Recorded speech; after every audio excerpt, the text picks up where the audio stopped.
Welcome back to the Creation to Cash Flow podcast. This is number 5. And on this podcast, we discuss strategies to maximize your creativity and achieve financial freedom.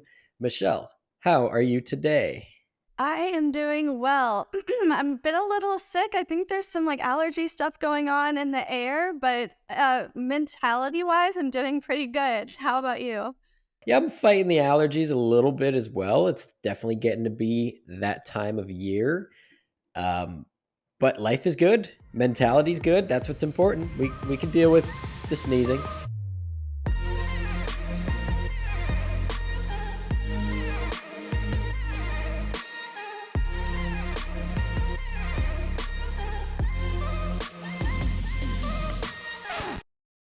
Today, we're going to talk about work-life balance. Michelle, do you get a lot of questions about this? Because I feel like I definitely do. All the time. People are like, how are you productive? How do you get stuff done? How do you do what you do? And it's one of the most common questions that I get. Me too. I'm always bombarded with things like that. People are like, how do you do so much? And I'm like, what? All I do is like run my 2-part business, work at Brands Meet Creators, teach yoga, go to jujitsu, spend time with my friends and my family, and post content and work with brands and all these and play golf a couple times a week and go for runs. And I'm like, what? Is it that much? Because I just find that when you're doing things you love all the time, you don't feel like busy, like, oh, these are chores. Like I love everything I do in my life, including this podcast, which also is time consuming for us. But it's one of those things that it's fulfilling, and that certainly helps. But what's your take on this, on work life balance? Because you are super busy too. So give everyone a little taste of what is a day in Michelle's life like. Yeah, I mean, it's insane because I've always worked really hard. I've always had jobs, and even in college, I was working multiple jobs. I've always been a busy person that has a pretty, but like a filled schedule. But I feel the most relaxed I've ever felt in my life. Like I wake up motivated and I'm excited, but I think that because I genuinely love what I do, everything that I do during a day, I'm choosing to do. It's not because somebody's telling me to do it or I'm having to do it. I mean, obviously, there are like little things I have to do, like, have meetings with my CPA and do all like lawyer stuff that us content creators have to deal with. But other than that, it's like my best yeses that I've put together in place. I work a lot, but I don't feel like I am even close to like a burnout or anything like that. And I think it's genuinely because I'm doing what I love doing most. I think that's how burnout happens. I used to feel so burnt out when I would go work 10 hours at my 9 to 5 after working 2 hours in the morning and then another like 5 when I get back. I would feel burnt out. But being burnt out is such a funny thing. And I have this like hard hitting quote that I say sometimes that everyone seems to love. I didn't even want to drop it this early, but we brought it up. So we're here. That burnt out feeling that you have doesn't come from working too much. It comes from not doing enough of the things that make you feel alive in life. If you feel burnt out, it's probably because you're spending your days and your time doing things that don't make you feel alive or fulfilled or happy or healthy. If you're working a job you hate to pay the bills, you might only be working 8 hours a day, but you feel burnt out because it's draining the life from you. Yeah. It's only 8 hours. Like, if you were in a survival situation, you would be shocked at what you and your body could go through. You could probably run on 4 hours of sleep per night and barely any food or water and just working to survive and do it and not feel burnt out because it's just what you have to do. But when you're doing things that are just eating up your time and don't actually make you feel good, that's when you start to feel burnt out, in my opinion. Yeah, and I say this all the time on my TikTok, but it's like what I do as a creator, it's not because I want to work less. It's because I want to work more at what I love doing. And I'm genuinely meaning that. I did not think that that was even possible. Like years ago, I would have never believed that was actually a possibility. And so I think there is this misconception that working less will make me more happy, but that's not true. Like I think we were created to work. Like we were made to work. made to grow. We literally are born as this tiny baby and we're meant to grow. And so growing is a beautiful thing and it takes work. And that's not a bad thing. It's really not. I enjoy working at what I'm doing now. But, beforehand, 8 hours, you're right. Like 8 hours, I'd be exhausted. Now I'm like 8 hours in, I'm like, wait, I need another 12 hours today because I really don't want to stop. Like, how is it already this late? I want the day to restart.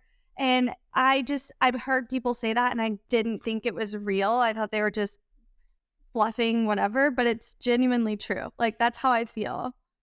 It seriously is. Yeah, working on things that are meaningful to both you and someone else, if you're solving problems for other people, it's really like the most fulfilling thing you can do in life. Like when I was in Myrtle Beach, I was in the sun, I was golfing, I was having drinks, I was having good food every day, but part of me wanted to get back to my laptop and make some progress in my business. It was wonderful, but part of me was itching and it was like, this is amazing and so fun and relaxing, but I'm not making any progress. Yeah.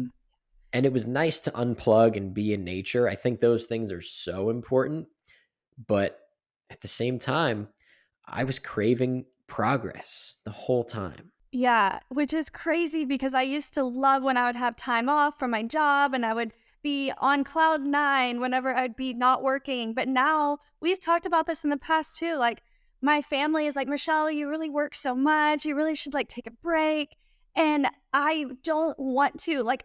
It's not that I'm working so much and I'm drained. Like, I craved the same thing. I wanted to progress. I wanted to make a difference. I have a voice. I have stuff I could be creating.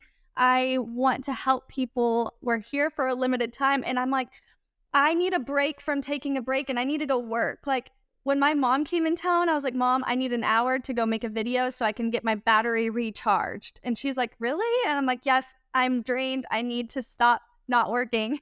It's like completely opposite. When you're working on something you love, that's what happens. And most people find that hard to believe. I wouldn't have believed that. Like when I had my civil engineering job, all I wanted was to not work. I was like, this sucks.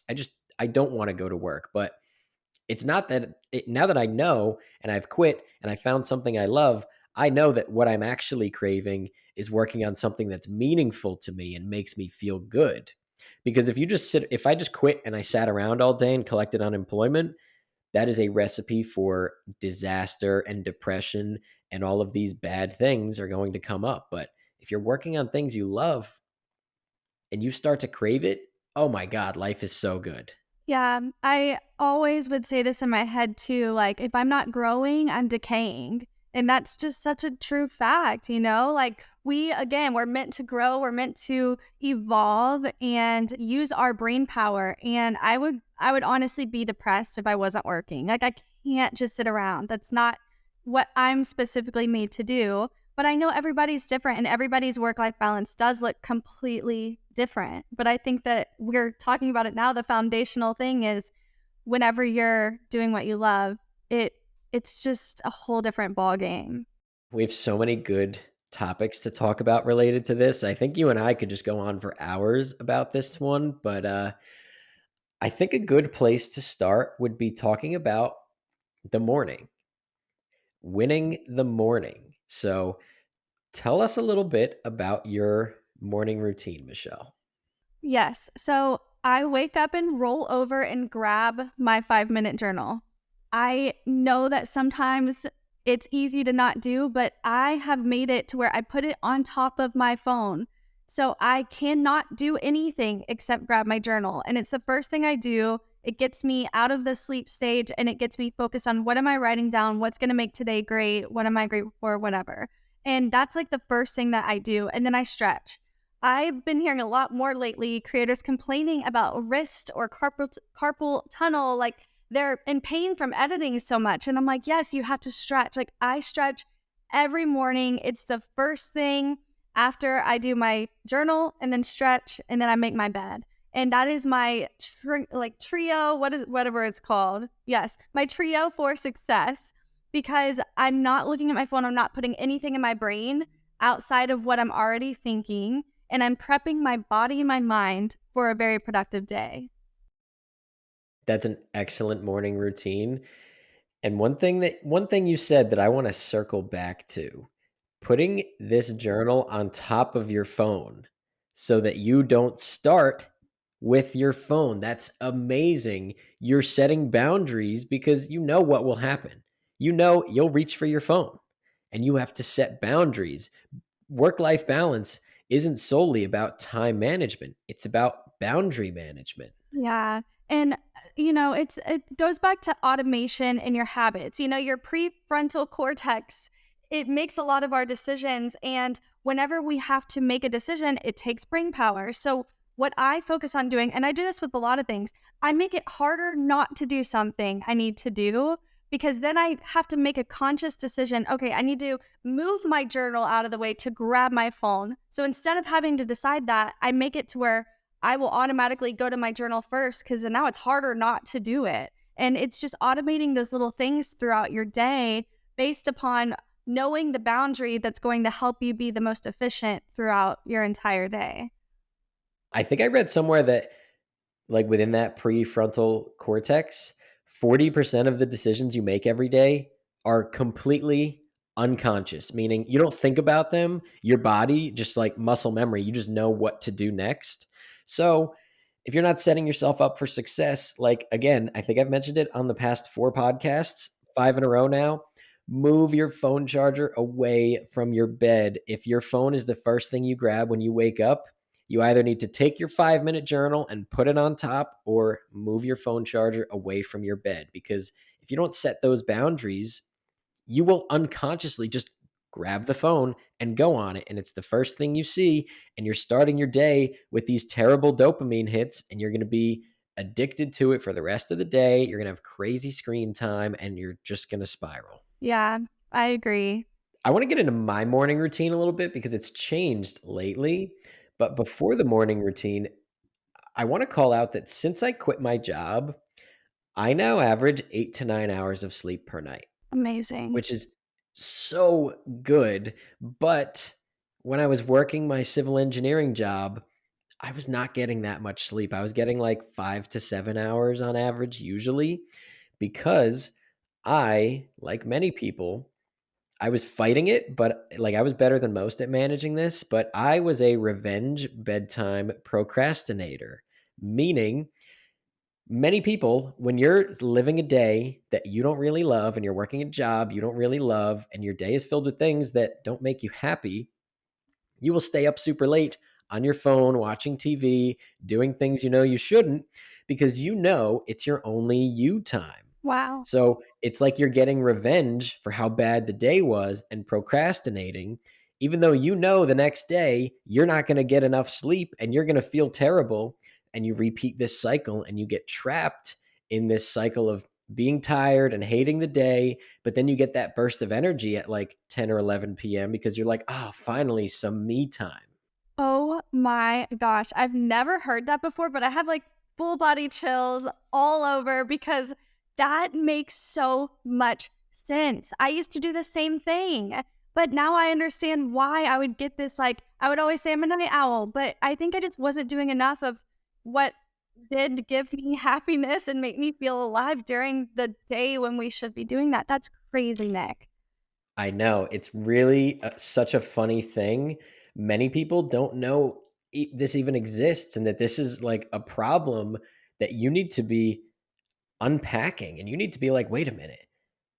Those things that you like to do at 11 p.m., like I know people that will like they'll put on movies and they'll do like whatever just because it's their only free time. But instead, if you worked on creating a life you really loved, you wouldn't need to escape from your actual life at these ungodly hours, and you can start getting the amount of rest that you need, and you can start actually feeling happy and fulfilled during the day. And it takes some time. You can't just flip a switch, but if you're not working on this at all, you're going to be stuck in that revenge bedtime procrastination cycle for what could be a very long time.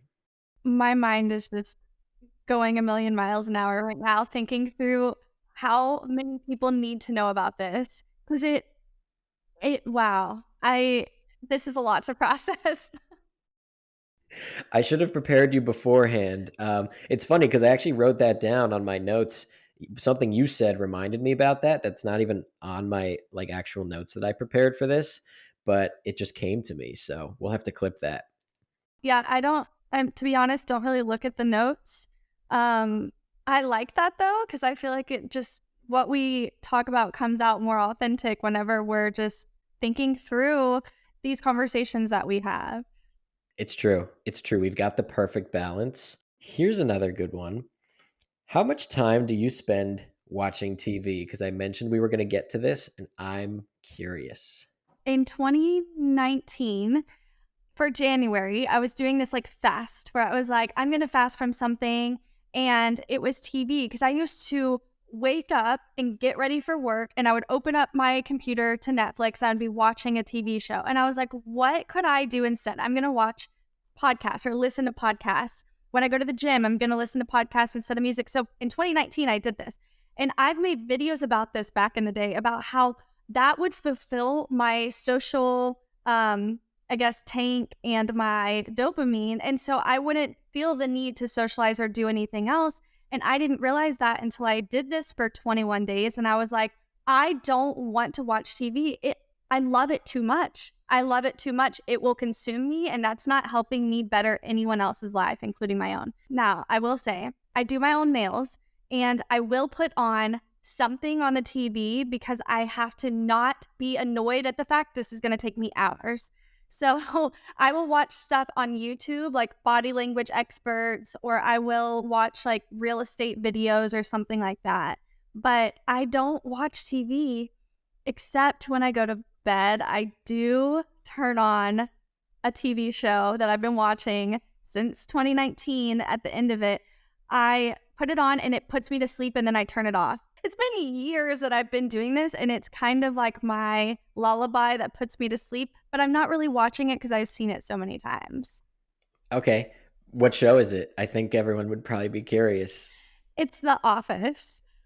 I knew it was going to be The Office. I wanted to guess it, but I was like, I was like, that's too obvious. No, The Office is such a good show. I used to do that as well. I think everyone has gone through a point in their life where they put The Office on before bed because yeah, you've everyone's seen all the episodes. It's relaxing. Except when the intro plays and wakes you up and it's super loud. So annoying. Skip intro immediately every time. It's so loud. I understand. But I do put it on, but it does remind me of this like quick short form video, TikTok tech content where it's like point of view. And I think I enjoy that. Like as an actress, it helps me really learn these types of shots. But also it's just relaxing. But other than that, I'm not a watcher. Like I don't unless it's like a social thing, I really won't watch a movie. I won't watch something because I don't have time. But what about you?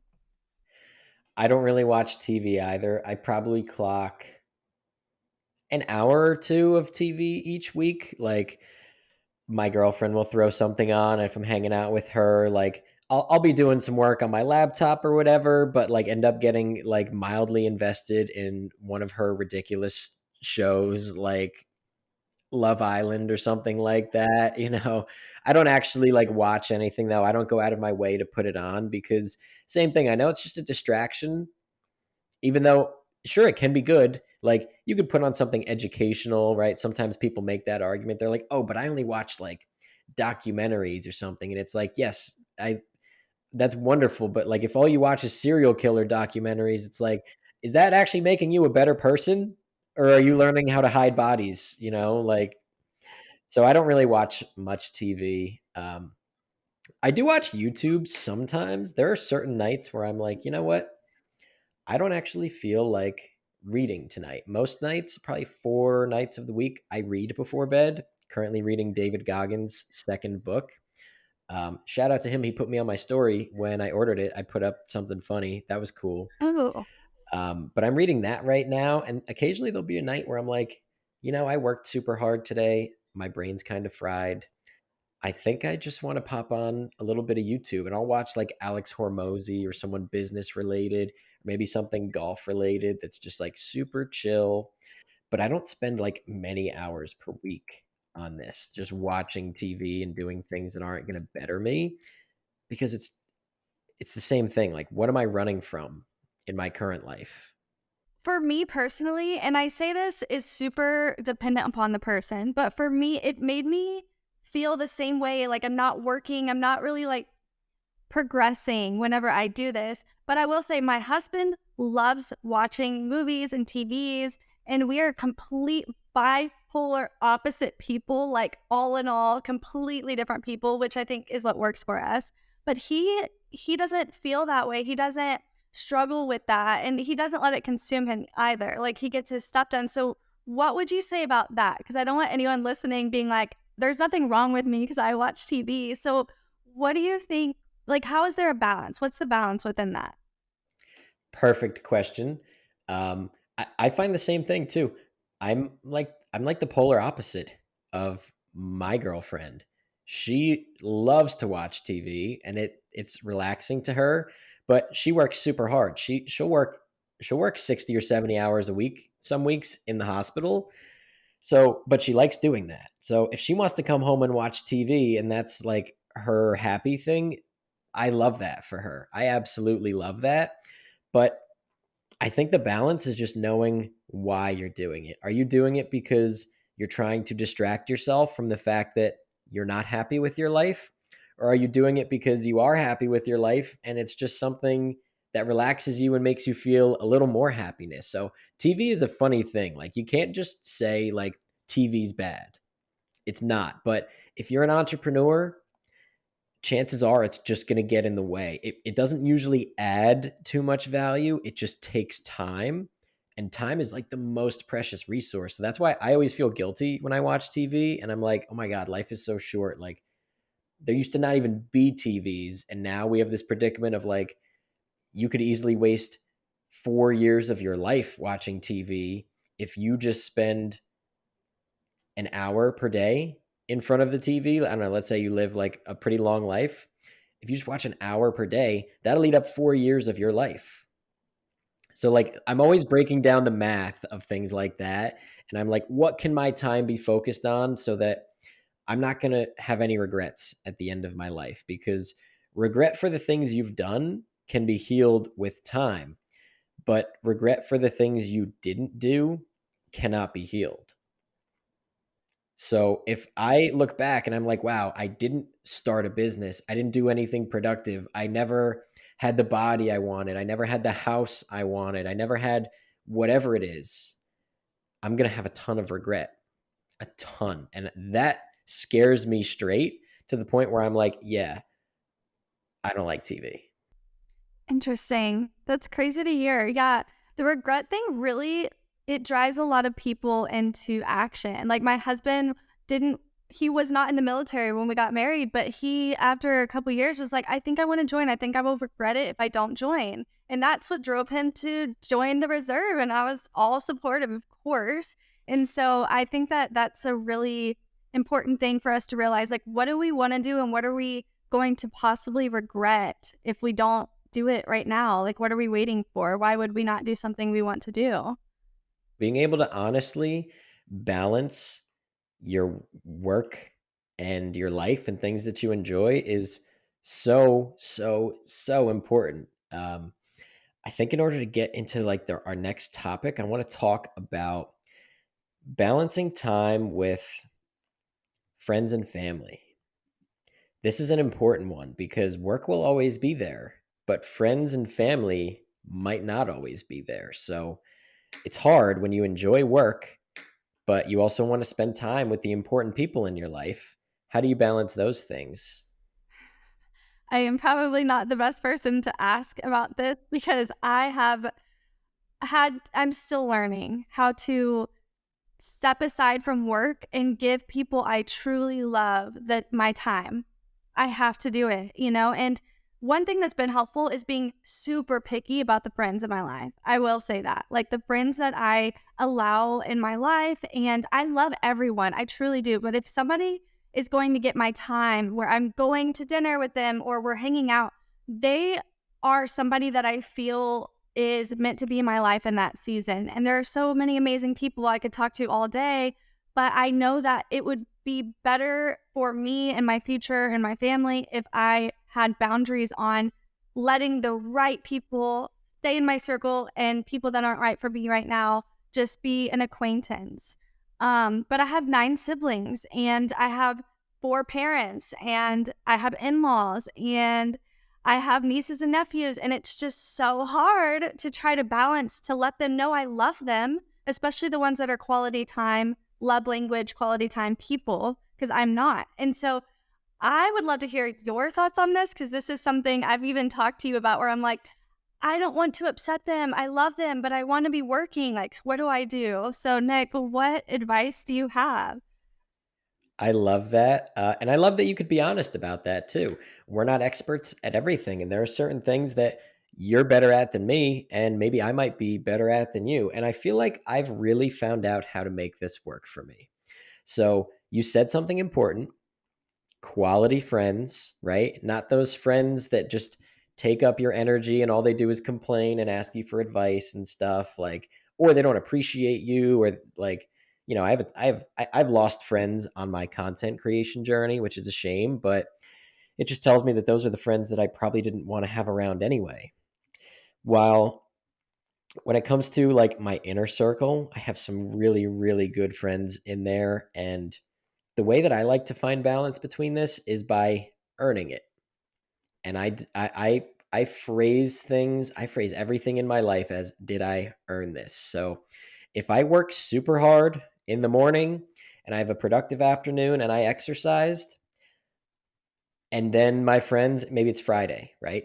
So I had a super productive day. Now it's 6 o'clock on a Friday, and my friends are like, hey, let's go out to dinner, get some drinks, and then let's go chill at whoever's house and do whatever. I will feel good about that because I earned it. I'm not going to carry any guilt over the fact that I should be working or whatever the case may be, because I did the things on my to-do list to make me feel good and to know that I was productive. But if I didn't earn it, if I had a lazy ass day and I was kind of sitting around and I didn't get enough done and they asked me to go do something like that, will I still do it? Sometimes, but I'm not going to feel as good about it. So I like to just phrase it to myself as like, did I earn this? And I do that with alcohol too.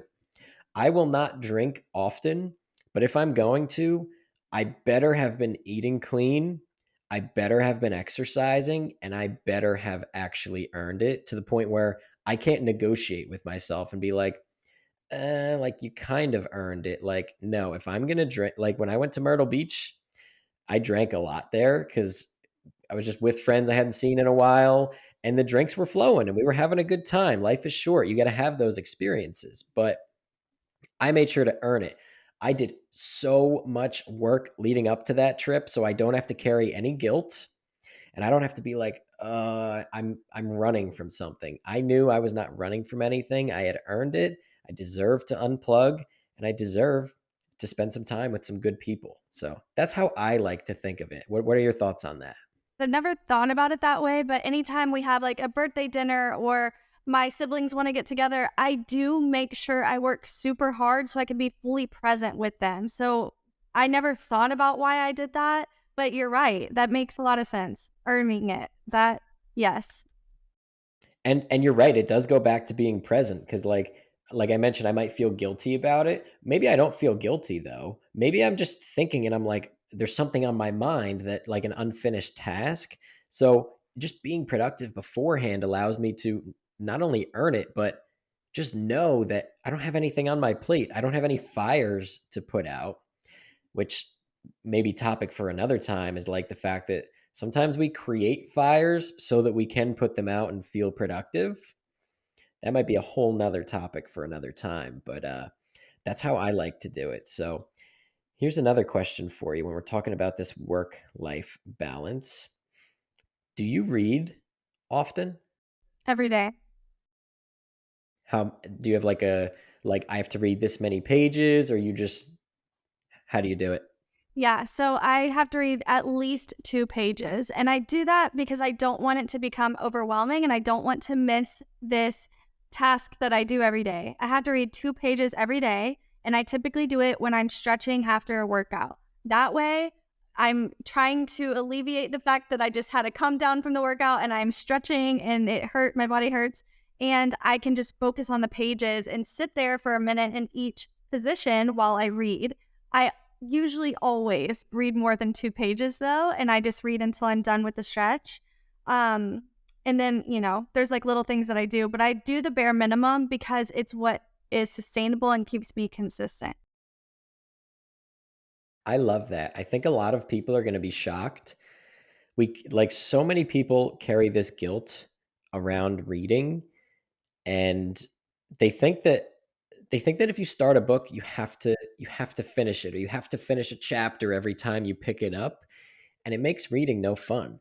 But what would you do with a TV show? Would you just like only be watching one TV show at a time if you're big on that thing? Like, no, of course not. You're going to jump around. So just setting a goal of 2 pages instead of I have to finish a chapter, I have to do this is wonderful, especially because it allows you to jump between books just like you would with a TV show and be like, I'm not feeling this one right now, but I'm interested in that, and you Yeah. can kind of go based on your moods. I did a similar thing for a while when I was trying to get into reading, and I, I don't make, I suggest all my life coaching clients do this, and it's 10 pages a day. Because even that, I like 2 though, because like you said, it's just enough to get you started. You'll rarely only read 2. I recommend that for people to go to the gym too. I'm like, hey, why don't you just go drive to the gym and work out for 5 minutes? And they'll be like, well, that's a waste of my time. And I'll be like, is it? Because after that 5 minutes, chances are you're going to feel okay. And you might want to stay a little longer. Yep.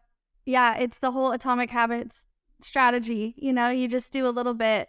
And the reason I do 2 pages is because I do a lot of other things. Like I do my Spanish Duolingo lesson every day. And these little things add up over time. Like the time that it's taking adds up during the day, but then the actual knowledge I'm gaining adds up and it compounds over time. And then I look back and I'm like, I read an entire book.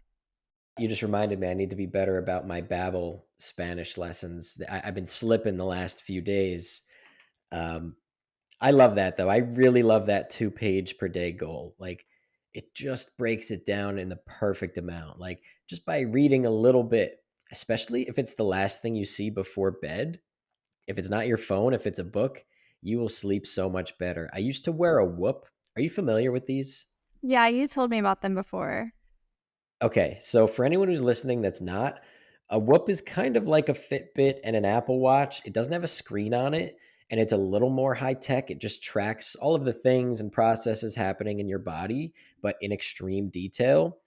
And it would ask me questions on my phone, and it would be like, "Hey, last night did you meditate? Did you take a cold shower? Did you read? Did you do this?" And on average, when I would read before bed, my recovery the next day, which is just rated 1 through 100, would be 11% better on average, which is a huge amount when it comes to sleep and like recovering and being ready for the next day. So, little habits like that, I would just read 10 pages, but it was making a massive difference in my sleep. So, Wow. interesting to think about. Yeah, that's crazy. I think that because of my ADHD, the reason I do like to turn on The Office right before bed is because I'm just so excited about what I do. I don't want to stop working. And I have to have something that completely shifts my brain into you're out of work mode now. Stop thinking about content creation and your business and motivation and leadership and habits and just like relax. And I think that's like my cutoff. That really helps me go to sleep. But maybe I'll switch that up someday and try reading instead. I love that. Yeah, I mean, if that works for you, don't change it up. And anyone who's listening to this, if you found something that works for you, don't make these massive changes that aren't going to be sustainable. Like we said before, it's about boundary management. And you've set a healthy boundary between work and rest. And if that's what helps you set the boundary, then I love that for you, especially if you already read during the day. Some people don't like to read at night. I'm a big fan just because it's almost like an ambiance thing. Like you got the lights down low and you got a good book in your hand and you had a productive day, or maybe not a great day, but it just allows you to create like a mental movie, which is even better than watching a real movie. Yeah. And for me, that's how I find my balance. And that's how I'm like, you know what? The work day is done. I'm off my phone. I'm not going back on it. I'll set my alarms before I pick up the book so I don't have to go back on my phone. And that's what I find helps keep me in check. Wow. So I have a question, and you might have this in the notes, but I do want to get into some practical things of like, what are specific things people can start doing to have more work life balance in their life? Excellent question. I sort of have something in there like this. I think most important step, there's more than enough time in the day for anything you want to do, but most people waste their time with meaningless distractions. So work on honestly auditing everything you do during the day. I used to do this when I was starting my business and I was kind of struggling with like wasting time, procrastinating, spending too much time on social media. I would just print out from like Canva or something or Google Images one of those time blocking sheets. And instead of planning my whole day, I would write down everything I did in the day. And quickly I would find out I waste a ton of time on meaningless things like washing dishes by hand when I could have put them in the dishwasher and like little things. Oh my God, I just lost 40 minutes scrolling on social media during my lunch break when I could have had on a podcast that would maybe inspire me or re energize me or teach me something. And then another thing I like to do, because life is short, there's so much more than just work. Success at work won't make you happy, happiness at work will make you successful. But I really love checking in with myself and saying, did I help someone else out today? Did I do something for someone else where I got nothing in return? And I have my life coaching clients do that as well. And one of my best friends did this. When I was first testing this program, he went through it and he would walk down to my house every like seventh day or whatever when it comes, and he would wheel up my garbage can. And I was like, you know what? Little things like that are so amazing because for me, like, yeah, I could have wheeled up the garbage can. It's not a big deal. But getting a text from him that's like, hey, I brought in your garbage can. Have a great day is an amazing feeling. But imagine how much better he feels knowing that he just did something super nice, even though it didn't take a ton of time or effort. He gets to feel like he just really made someone smile. And I don't think there's anything more important than that. So I like to see and ask myself, did I help someone else out today? And I include it in all my journals for my life coaching clients. And usually at first, the first couple days, they're like, wow, I didn't do anything for anyone else. And they might see that for 5 days in a row. But then it starts to get beaten into your brain. And eventually you'll be like, you have an opportunity. Maybe you're online at Starbucks and you're like, I'm going to pay for the person behind me, you know? And maybe then you start like a crazy chain reaction of everyone paying for the person behind them. And like all these amazing things can happen when you do something for someone else and don't expect anything in return. Um, that was a long-winded answer. I've got some more too I could keep rolling through. I like to also ask if I was present today and if I spent at least an hour on working on something that makes me feel good, a happy hour, if you will. Maybe it's maybe it's a half hour of reading at night and a half hour of yoga in the morning. Or maybe I played golf for 2 hours and I can check the box. Just every day, did I do something aside from work that just makes me feel good? Unless you really love working, then Yeah, as long as it's something that makes you feel good. yeah. I think if that's the thing, because I have lots of days where all I did was work all day, and I'm like, man, that was a good day. That was a really good day. Yeah, that's like a lot of my days. A lot of what makes me feel good is when I'm like, okay, I had from content conception to execution, I fully executed this thing. I feel good. And now I can, do other things that I have to check off of my list. But I really personally love to focus on one thing. Like every day, I'm like, what is the one thing that I'm going to get done today? And then all of the other things that I'm like pushing to be super important and that I must get done. And they're the fires that I'm essentially creating, or I'm like pushing myself and overwhelming myself.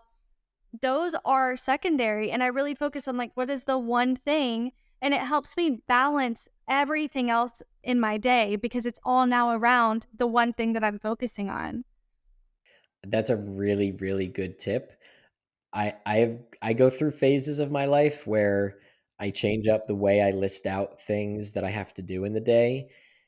And as of right now, I have this little whiteboard with 10 lines on it, and I write down the 10 things I want to do during the day.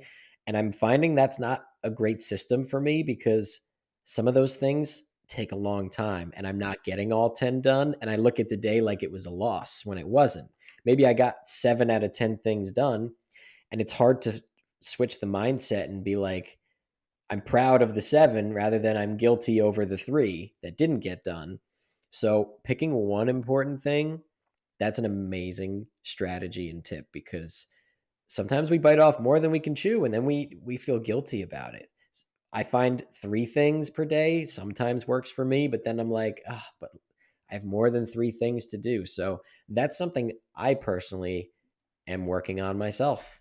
Yeah, I think it's so funny. Like, as we're having this conversation, I'm thinking of how many times we guilt trip ourselves whenever we're the ones creating this thing. And if we don't check it off, then we feel bad, like we didn't get something done. It's really self sabotaging, which is why whenever I'm mentoring people as content creators, I'm like, don't focus on, I'm going to post once a day. Focus on, you have 7 days in a week.